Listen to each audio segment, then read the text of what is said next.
작년 말 정부에서 휴대폰 단말기 종류에 따른 요금제 제한을 폐지하고 5G 저가 요금제를 출시하는 등 5G 활성화 정책을 발표했습니다. 하지만 여전히 많은 5G에 대한 논란. 정부는 왜 5G를 살리려는 걸까요? 현 시점 우리나라 5G 기술은 어디까지 왔을까요? 5G에 대한 여러 말을 총정리해보려 합니다.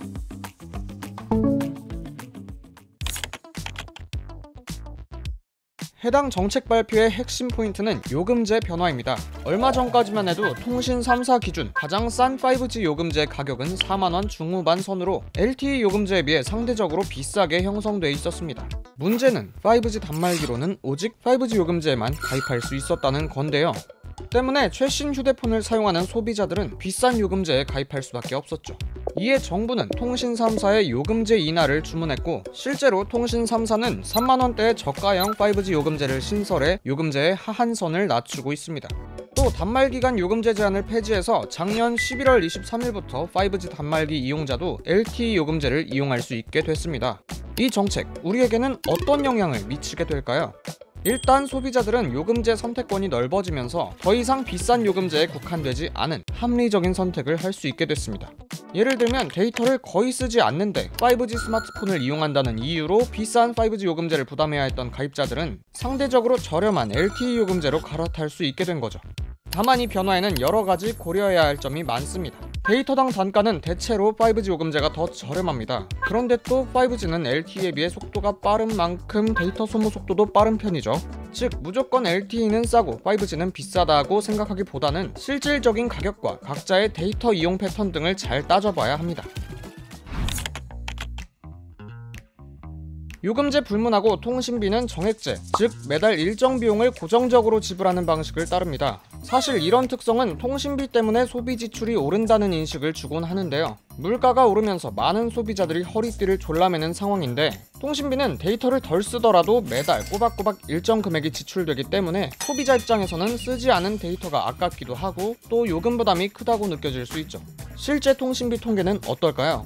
통계청에서 말하는 통신비는 통신 서비스 비용과 통신 장비 비용을 합한 값입니다. 작년 기준 전체 통신비 중 76.6%를 통신 서비스 비용이 차지하고 있고, 여기에는 일반 전화요금, 이동전화요금, 인터넷 이용료, 통신 장비 수리비 등 기타 비용이 포함되어 있습니다. 통계청 가계동향 조사에 나타난 2013년부터 10년간의 가계통신비 추이를 확인해보면 가구당 평균 통신 서비스 비용은 지난 2013년 14만 3,100원에서 2022년 9만 9,400원으로 10년간 약 30%가량 떨어졌습니다.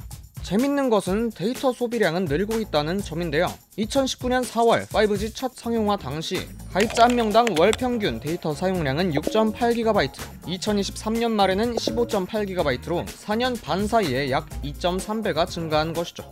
통신 서비스 비용은 줄고 있고 데이터 사용량은 늘고 있으니 인식과 달리 데이터 단가당 통신 서비스 비용은 오히려 줄어들고 있는 것을 알 수 있습니다. 해외와 비교해보면 어떨까요?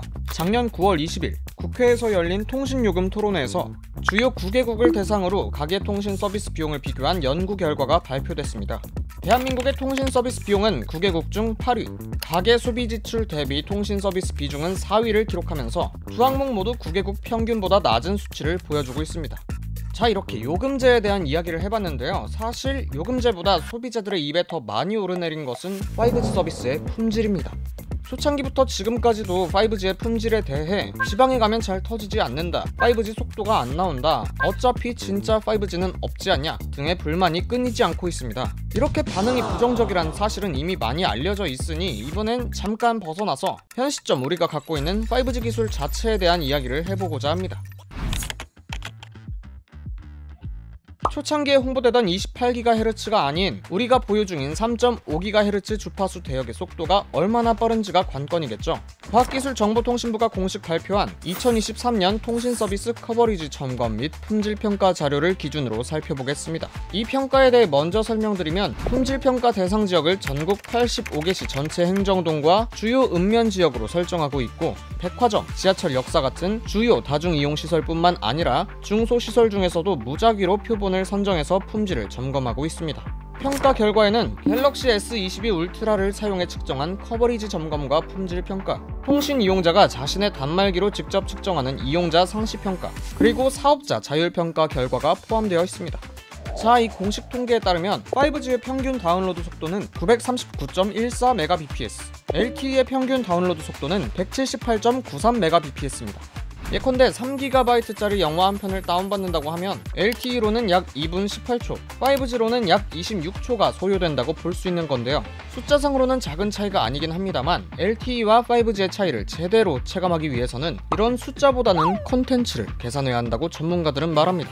지금은 무리 없이 누리고 있는 스트리밍 서비스, 과거를 생각해보면 3G 서비스에서는 사실상 불가능했고 LTE 서비스가 정착되고 나서야 활성화됐습니다. 이처럼 5G 품질 체감을 위해서는 5G 전용 킬러 콘텐츠가 필요하지만 아직은 뚜렷한 실체가 없는 상태죠. 최근 출시된 애플의 비전 프로나 구글 글래스 등 휴대폰과 다른 형태의 폼팩터가 보다 더 상용화되면 5G 전용 콘텐츠도 개발이 되고 LTE와의 구분이 뚜렷해지지 않을까요? 5G 초창기 통신사들이 기지국을 서울과 광역 대도시 등 사람이 많이 사는 곳부터 중점적으로 깔아나가면서 농촌이나 산간 도서 지역에서는 5G 서비스를 이용하지 못하는 상황이 발생했었습니다. 또 회절성이 약하다는 고주파 전파의 특성상 장애물 등에 의해 쉽게 가로막혔고 5G 신호가 LTE로 자동 전환되는 경우가 빈번히 발생했었죠. 이는 바로 커버리지, 즉 5G 신호가 이용자의 단말기까지 가닿을 수 있는 범위의 문제입니다. 해결법은 간단합니다. 기지국을 더 많이 설치하면 되는 거죠. 전부터 통신사들은 자사 홈페이지를 통해 5G 커버리지 맵을 공개해 왔는데요. 과거의 커버리지 맵을 먼저 살펴보면 2021년 10월 기준 국토의 대부분이 비어있는 수준입니다. 그 1년 후인 2022년 10월에도 여전히 듬성듬성 비어있죠. 그런데 현재의 커버리지 맵을 보면 사뭇 다른 모습입니다. 대부분이 붉은색으로 칠해져 있는데요. 통신 3사는 23년 1월부터 8월까지 3.5GHz 주파수의 5G 기지국을 9만 대 이상 설치했다고 합니다.